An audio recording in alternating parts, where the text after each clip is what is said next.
one Dvar Halacha, then we'll do Ma'ariv. The Rambam today speaks about marriage. And he says, if someone says to a woman like this, here's a ring, and I want you to marry me, and he says, you should know that I'm a Kohen. So she was so excited, wow, I'm marrying a Kohen. And then she finds out he's a Levi. Or he says, I'm a Levi, and he's a Kohen. Or he says, I live in the city, and he lives in the country. He says, I live in the country, lives in the city, you know, those kind of things. And she says, you know what? Even though he fooled me, I still want to marry him. It's no good. The wedding is no good. Why? Because when he gave the ring, and he said, Hareyat Mekadeshesli, in her mind, she was marrying a Kohen. So she gave her rights to a Kohen. So even though later she says, listen, he lied to me. No, it's not the first time he lied. It's not the last time he lied. I want to live with this lie.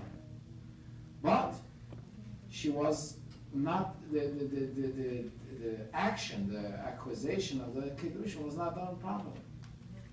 However, if let's say he says, my name is Yosef, and she finds out his name is Yosef Shimon. So that's not such a lie. Why? Because he's Yosef, but he's also Shimon. That's good.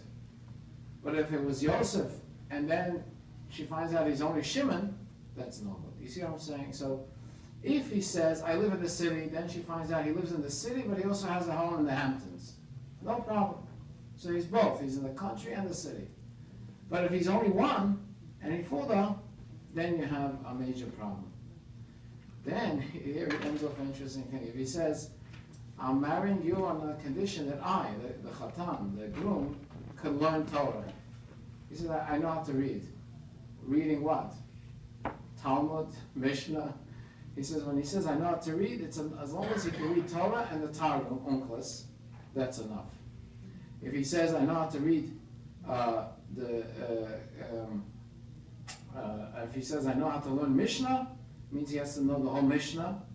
And if he says, I know how to learn Talmud, he has to know the whole Talmud. But he doesn't have to know the whole Talmud by heart.